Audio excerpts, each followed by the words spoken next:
Welcome to the Start Something Show. Join world-renowned experts, change agents, and everyday folks who have done the amazing.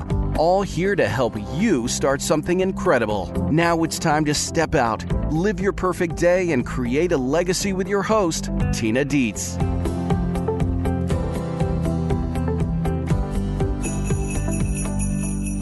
Happy holidays, happy holidays. Hey, happy, merry to all my super starters. I love the holiday season. And when I got to thinking about what kinds of episodes I'd love to have for you this time of year, it occurred to me that we all love a good story. And we all love to have interesting conversations. So what I have for you today is different. No interview today, just you and me hanging out. Got a little virtual hot cocoa for you, a few marshmallows right here. Put a little shot of Bailey's in it if that's your thing. Today I have for you some little stories about how different Christmas traditions got started. So that's right, it is the first annual Start Something Holiday Edition. I also have to tell you that these little stories are not just fun to listen to, but they're also fun to share with your friends and family and coworkers at parties and dinners. And they're even good conversation starters if you've got holiday networking events or office parties that you're going to. I get questions all the time about networking, and well, here's a way to incorporate the holidays into your networking. Telling these little tidbits are a great way to add something new to the conversation and, make you look pretty smart too.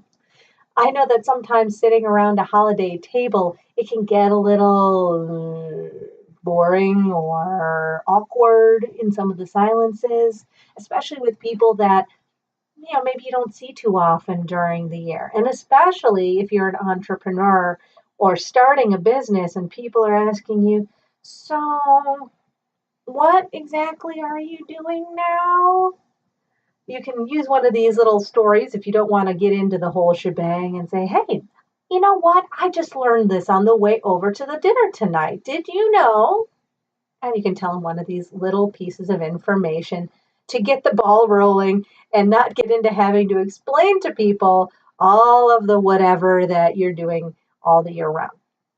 Now, that may be sounding a little bit jaded, but let's face it, we have all kinds of people that we have to deal with all year round, but especially at the holidays, we want to keep the mood festive and light and warm. And, well, this is another way to do that. Before I share this first story with you, I just want to remind you that if you love stories, you can download an audiobook of your choice for free from the world's largest audiobook marketplace, audible.com, courtesy of us here at the show. Just go to www.audibletrial.com/startsomething and end this year by listening to a great book. Give yourself something you've been wanting to get all year, fiction, nonfiction.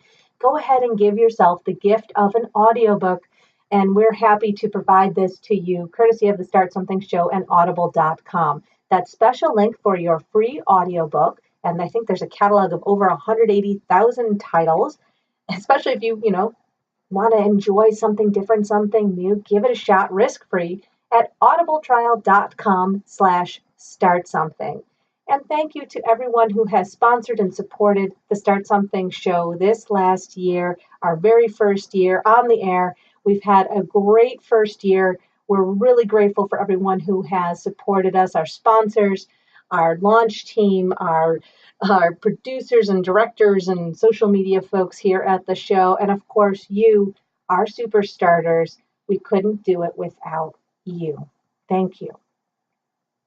So I'll bet you didn't know that early Christians didn't celebrate Christmas. That was news to me. Up until the 3rd century, there was all kinds of debate on what date Jesus was born on. So eventually, leaders came together and chose December 25th because it coincided with the festival of Saturnalia and other midwinter celebrations that were already widely celebrated at that time. But combining a religious celebration with pagan activities and festivities meant that sometimes things got a little out of control. Imagine if you combined Christmas with Mardi Gras, and you'll have an idea of the kind of celebration I'm talking about.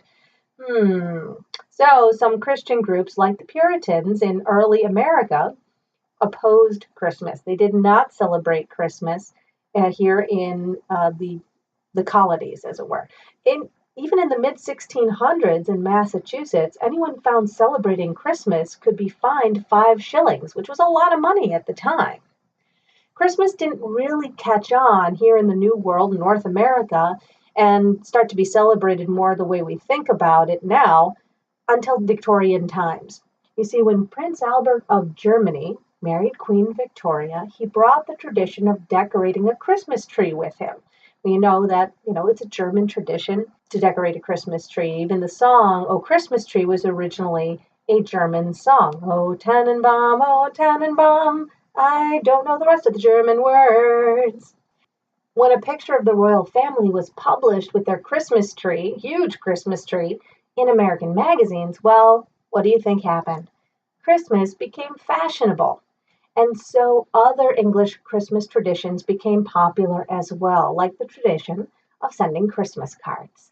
The tradition of giving gifts to celebrate the birth of Christ, however, goes back, way back, many, many centuries to the beginning of Christianity. Well before December 25th was widely accepted as the date to celebrate the wee lad being born in the manger. Early Christians would give gifts to each other to commemorate the Magi giving gifts to the infant Jesus. And they often would try to give gifts that were considered traditional and the same type of gifts, like incense, rare herbs, a little less often gold, but it certainly wasn't the kind of gifts that you would find today post-industrial revolution when mass marketing and mass production was made available. Now, special Christmas traditions that are totally different than what we celebrate here in the US abound all over the world. And you might already know a few of these. You might know that in the Netherlands and in Germany, children leave their shoes out instead of hanging stockings. But did you know that in Finland, it's traditional to visit the sauna on Christmas Eve? Now, that's a tradition I could definitely adopt, although I'm not so sure about letting somebody whack me with branches the way they do in Finland to get your circulation going. The first time I experienced that with some of my Finnish friends, it was a little bit of a shock. But hey, the sauna makes up for it. Now, most folks in North America associate Christmas with winter, but poinsettias are a tropical plant. How did that happen? These plants grow wild in Central and South America. Well, in 1828, a minister named Joel Poinsett, you can see where this is going, he brought back these plants from Mexico. And yes, you guessed it, he named the plant after himself and started having them cultivated in hothouses and greenhouses.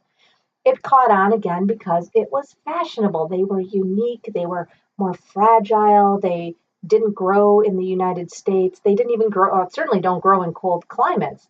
And that's what made them really special and made them catch on. Now, when we were living in Costa Rica, we would see huge poinsettia plants growing all over the place. The first time that I was out for a hike and I saw these, they were more like poinsettia trees, it took me a few minutes to realize what they were. I was staring at them going, these are beautiful. They look so familiar. What are they? And I finally was able to put two and two together because who would think that this poinsettia tree was the same plant that you'd see in little pots at Christmas time in the US? Who knew? Well, speaking of who knew, you'll never guess where you would need dinner reservations if you want to go out for Christmas dinner in Japan. Get this. Kentucky Fried Chicken has become so popular in Japan that has become a Christmas dinner favorite. And, they're packed or, they just do a booming business at Christmas time. I could consider that. Not a huge fan of KFC, but, that would make making Christmas dinner a lot easier, right? Right. Well, I hope you have enjoyed some of these stories, and I've got a whole bunch more fun and interesting Christmas traditions from around the world and little stories for you to enjoy and share in the show notes for this episode at thestartsomethingshow.com. You'll be the life of your holiday dinner or party. Go check them out, share it around, and there's an infographic that will even tell you how to say Merry Christmas in more than 20 different languages.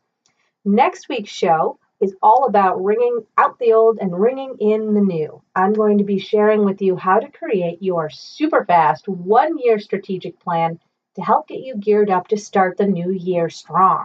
Set your clock to listen in before the clock strikes 12 next week.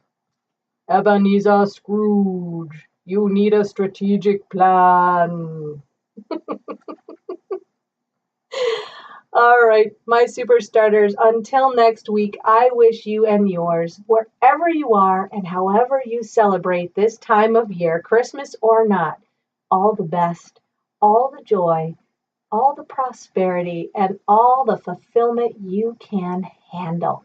Until next week, keep your dreams alive and merry and bright. Happy holidays, super starters. Welcome to the Start Something Show.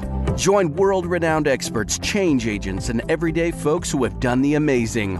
All here to help you start something incredible. Now it's time to step out, live your perfect day, and create a legacy with your host, Tina Dietz.